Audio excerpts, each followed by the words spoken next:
Quando eu trago uma opinião, como dizia o Raul Seixas, né? Ninguém precisa ter uma opinião formada sobre tudo, né? Não precisa mesmo, né? O cara é um sábio. Bebia muito, mas era um sábio. Então, quando você traz uma ideia, ou uma opinião, uma definição, ou um conceito, você está se baseando em um pressuposto. Ou é um pressuposto, ou é um axioma, ou seja, uma coisa que lhe dá um eixo, um pensamento, ou é um postulado, se for mais lá da área de exatas, mas você tem uma... Você está partindo de um ponto. O outro, ele vai partir de um outro ponto. Normalmente é isso que acontece, ele tem um outro pressuposto. O problema é que quando nós não sabemos qual é o nosso pressuposto, a gente normalmente assume isso como uma verdade. E aí, a hora que eu entendo que a minha verdade é melhor que a sua, e não entendo que eu estou apenas começando por um pressuposto, entendeu? Não tem diálogo. Quando eu entendo que é só um pressuposto, o correto seria assim, eu falo assim, nossa, Maristela, interessante aquilo que você está dizendo, né? Mas de verdade, não é que eu estou sendo na imposição por boas maneiras, mas é verdade. Que legal que você está trazendo isso, eu não entendi nada. Você falou, mas eu acho que deve ser muito interessante o que você está falando. Um pressuposto no qual eu me baseio me traz um entendimento, a partir de determinados conhecimentos desenvolvidos por alguns autores, que este recorte temático, esse pedacinho de coisa que a gente está falando, se refere a isso e aquilo. Aí você fala assim para mim, que bom, ó, eu, pelo meu pressuposto, vejo assim, assado. Esse é o primeiro passo da articulação. Quando eu lhe apresento a partir daquele pressuposto e você apresenta de acordo com o seu pressuposto. Quando eu entendo, e você também, que os nossos pressupostos só são pressupostos, não são verdades absolutas, eu estou aberto a incorporar ideias de outros pressupostos neste meu pressuposto. Quanto mais a gente conversar, mais eu vou ter a possibilidade de incorporar, desde que você seja generoso o suficiente para me ensinar, e eu seja humilde o suficiente para aprender. Desde que eu seja generoso o suficiente para te ensinar, e você seja humilde o suficiente para aprender. Um dos primeiros posicionamentos ou atitudes é: não existe um conhecimento maior ou menor do que o outro. O seu conhecimento é tão relevante e importante quanto o meu no entendimento deste recorte que nós estamos tentando descobrir.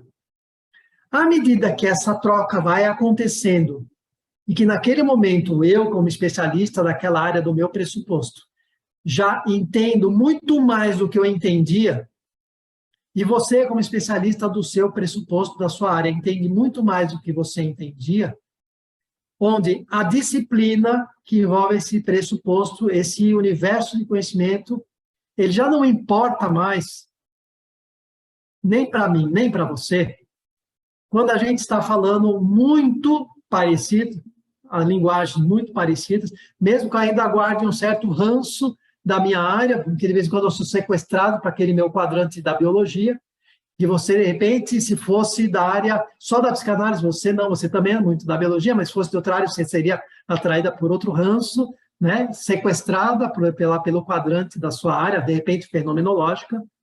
Né? A gente sabendo que a gente está sendo sequestrado, quando eu falo e começo a puxar a sardinha para a biologia, para o cérebro, e, eu paro, me freio, me vigio, para não ser sequestrado, porque eu sei que a Maristela tem uns pressupostos, ou fala de pressupostos muito interessantes. Nesse momento, eu estou além da minha disciplina, já rompi as barreiras da minha disciplina, eu atravessei a minha disciplina, a sua, e isso nós chamamos de transdisciplinaridade. Nesse momento, eu integrei. Quando eu faço essa integração, a gente vai falar de terceiro termo incluído. Quando nós estamos falando de áreas que têm a mesma natureza, você fala de neuropsicologia e eu falo de neurologia, cara, é muito parecido. Nós nunca vamos fazer um movimento transdisciplinar, vai ser sempre mononível. Porque nós não vamos falar de psicanálise, fenomenologia, história, geografia, não vamos falar de arte, não vamos falar de tradições religiosas, não vamos falar, e se falar dessas coisas, sempre com o viés da biologia. Então, a minha conversa com você, que é psicóloga e é neuropsicóloga, vai ficar sempre mononível. Vai ser sempre no máximo interdisciplinar.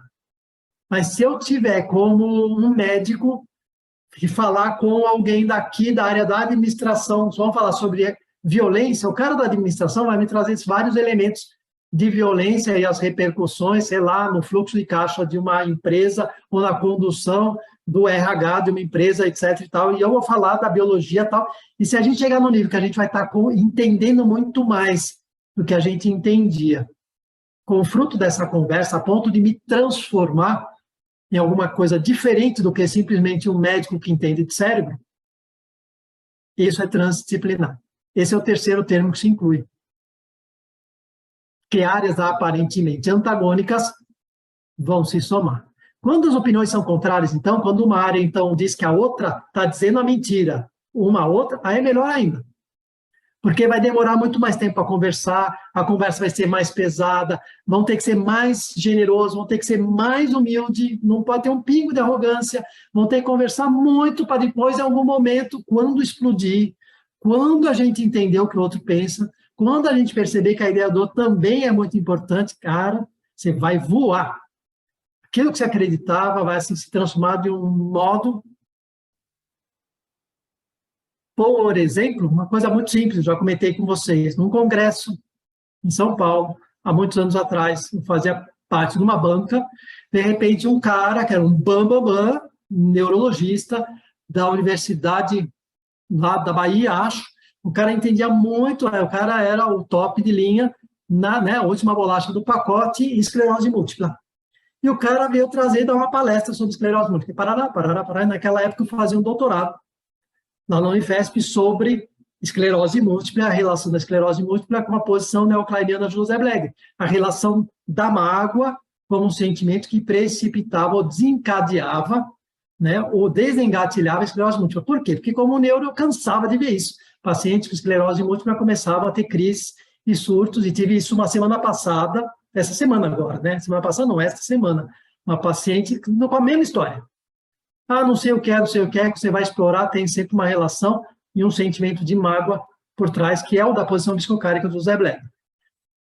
Bom, quando eu pergunto para ele, falo assim, olha, eu faço doutorado na Unifesp, parará, eu gostaria de saber qual é a tua opinião com relação a o fato de um paciente ter baixo nível de resiliência, né, usar o tipo de recurso como a mágoa, como uma forma de se relacionar em situações de contrariedade, começar a desencadear, ter crise de reativação da esclerose múltipla, né, com desmielinização. Então, o cara olhou para mim, assim, na frente de mais de 1.000 e tantas pessoas, sem nenhum plurido. O cara falou assim, eu não acredito. Eu acho isso tudo uma besteira. Você termina o teu doutorado, escreve, quando você terminar, você manda para mim, eu vou ver se eu vou ler ou não. Virou as costas e foi embora. Eu falei, obrigado pelo respeito, por sua generosidade. Eu virei as costas e saí. Isso num congresso. Vamos ficar lá sentado na banca para dialogar com o cara? Não, é um cara delicado, igual um rinoceronte. Falei, não, saí. O que esse cara tem? Esse cara ele enxerga assim, ó. No mínimo, ele nem parou para pensar, falou, cara, nunca ouvi falar nisso, não sei se isso é verdade. Né? Ele podia, se fosse eu lá, talvez eu falasse assim, cara, olha, deve ser muito interessante isso, esse teu trabalho, porque eu nunca vi. Na verdade, eu nunca me interessei por este olhar. Não sei te dizer se isso é verdade ou se não é verdade, certo? Mas, cara, faz o seu trabalho, quando você terminar, manda uma cópia para mim que eu gostaria de ler. Ponto. Ou seja, eu falaria a mesma coisa que ele falou, mas de um modo diferente. Entendeu? Esse cara, ele é mononível, multidisciplinar, no articula, no integra. Agora eu estou falando de uma coisa que foi há 20 anos atrás, né? De repente, hoje caiu um monte de ficha para ele, é um cara diferente. Você nem está vivo. Ok?